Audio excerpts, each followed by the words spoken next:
So welcome back guys to another deck profile.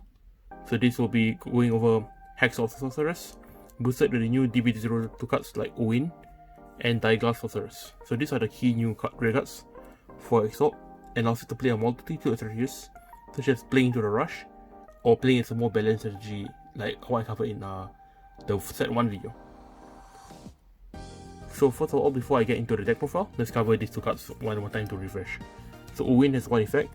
On place on radar circle, you can soul blast 1 to check the top 2 cards of your deck, and you can leave them, choose up to 2, put them to the bottom, or leave them at the top. So basically, if your deck is something like the top 3, you on right, you call this card out to top 2, you can leave both at the top, both at the bottom, or even one top and one bottom. Yeah, it helps you guarantee your triggers during your turn. I guess it's a strong way to cycle. As of now, is the most cost-effective way to cycle other than Pentaglim's on-right skill.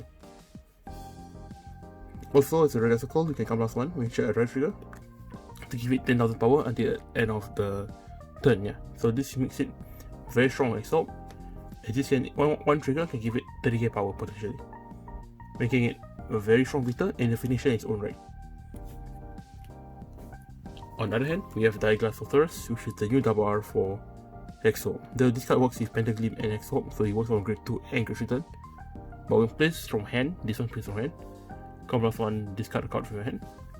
Your Vanguard is Pentaglim or Hexaorb, you can reveal the top 2 cards of your deck and call up to 2 unique cards from them. So unique cards will include triggers, so if you happen to need a booster urgently, you can do it if you want to. But most of the time, what you're doing with this is you're playing it early game or any time really to check the 2 cards of your deck, leaving cards you want to draw or check to the top, and calling out anything else to the field. So this card's only a +1 when you do call when you call both units, so do take that in mind. And this card's strongest on turn 3. So this is one card you'll be mulliganing for early in the game. So definitely do take note of that. Now without ado, let's just get right into the deck profile. So here's the deck list. As I mentioned before, we now max out on the 4 Owen and the 4 Dieglass to get our combo pieces on. And personally, I still feel we play Pentaglim at 3 copies, as it's a free costed strike.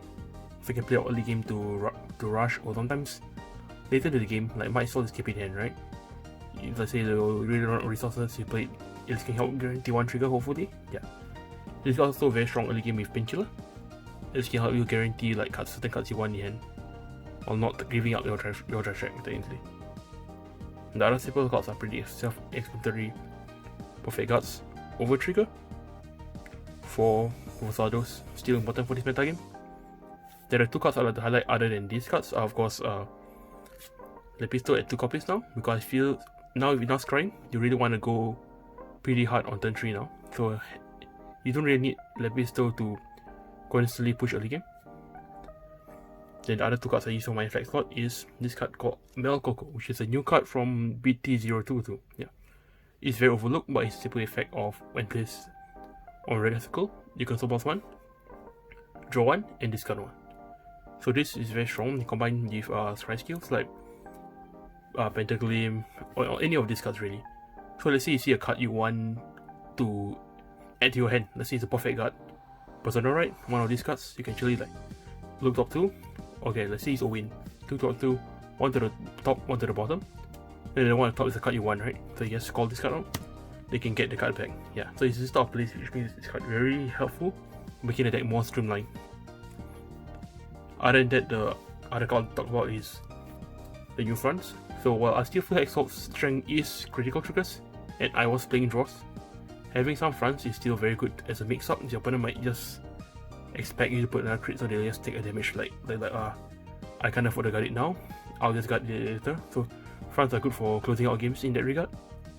And the 20k shield really makes it very valuable in terms of defending too. The other thing to note is, of course, while tempting to save 20k shields for your later turns, remember that if opponents at low damage and you got crits in front of your hand, do prioritize saving the crit with Hexaorb skill rather than the front. So you start, sometimes you can be quite greedy and save like, okay, 15k guard only, let's just throw this, but if opponents are at low damage, you put the front on the top, they're not going to get any attack in return. So with that, I'll just show some basic gameplay. So rather than get into a turn by turn type of play, I'll highlight some key plays you can do with the cards. So Hexaorb Sorceress can be played at any phase of the game on the red cycle to help you scry into more pieces and guarantee or help you cycle into more pieces you want, whether that be a personal right, Owen, Dieglass, or just something useful like the Painkiller or even Malcolm for you. So that's why you can play it on the early game to counter rush, and it's also a really strong card to play late game when you're running low on resources, especially if turn out Blast on Owen and Forzado just didn't hit or something. The other effect of Pentaglim is also available on Vanguard Circle, where when you ride it with Hexaorb, you can do the top 3 cards of your deck. Every region made an order. So generally what you have to do is leave double triggers, whatever you have at the top. So at the top of the deck. So we want to heal, leave it at the top. You can leave this other 2 on top of this. So we rearrange this. So now if you play an Owen or Dieglass, Dieglass is better if you want to call the unit ounce. Owen is better if you have already a field. So if you call Dieglass out, come on, discard a card, top 2 cards of the deck. You can call this here and you can call this here. Yep. Then now we are guaranteed to check into the heal and the new guarantee, I guess. So generally here this spot is not open for Owen. You can call it out to +1 and look top 2 cards of the deck, 1 to the top, 1 to the bottom. But because we already know 1, let's say we did +1, we will be able to guarantee this. And yeah. Also, one thing to note is Force on hit can ruin your stack, as the soul charge is rather mandatory. So generally for Force leave it at the last attack of the turn, if possible, as able to pump the most power there, and also because the soul charge does affect your stack. Another thing to know about Pentaglim skill is sometimes when you're being like aggroed early game, you can actually use this the on-right skill to top triggers the deck. We can actually play it a bit different. Let's say, okay, this is a bit exaggeration. Let's say we didn't get over trigger here. Let's say we get a crit or something. Yeah, drop 3.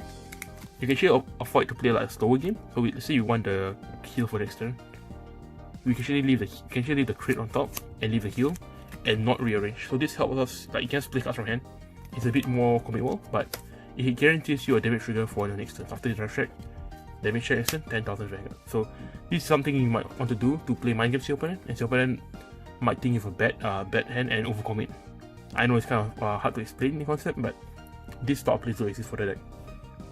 Then the next up I want to cover is Dieglass and Owen in action. So generally with these 2 cards, Dieglass is a card you want to see on turn 3, as it helps you get some board presence. Like if you see with the Pentaglim skill, if you see units to call out, we can call them out. Owen does not do this, but it does not cost blast for the scry. So generally these cards you want something you'll be playing on turn 4, maybe turn 5. If you have no other choice, then yeah, this card is fine. Of course, these heals are interchangeable at some times, but generally when you're still starting to build up an engine, or fill with presence rather, yeah, you want Dieglass.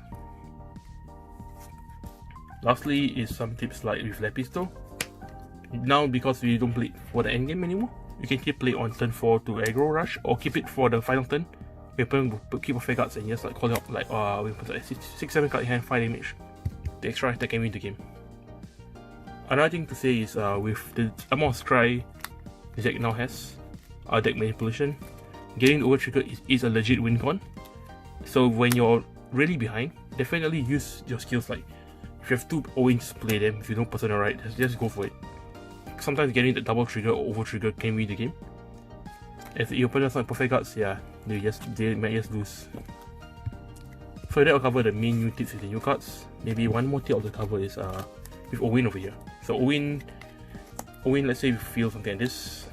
After we do some skills, we can actually, when we check a trigger, you can actually use Hexaorb skill to give the trigger power here. So you need to get 10, 10, 33k. Then you can come +1 for Owen over here to give it 10,000 power. So this is 28k, this is 33k. So it creates balance spots to push in the early stages of the game, which is important, especially when decks are getting kind of slow compared to like Bastion and all. Oh yeah, one last tip. Sorry, I forgot. But with Dieglass Sorceress, this card's a very good anti-rush tool too. Let's say we're getting, you put on one of the people who play very aggressively. So you just take 2 damage to the face on turn 2. On turn 1 rather. On your turn 1. Then you can just write after this. Combat 1, draw. And we can call Diaglass. Combat 1, discard any card from your hand to top the deck and try to call it out. So you can just call it out and you just aggro back if you need to.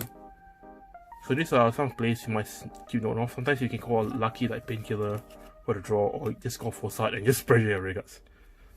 So yeah, overall Hexaorb is very improved, and I'll be doing a deck study very soon for the deck type in general. I'll be covering this version of the deck again, a more rush version, and even the order version, which is really interesting, which is even the blaster red line from 1 to 2. Yeah, so without ado, thank you guys for watching, and I'll see you next video.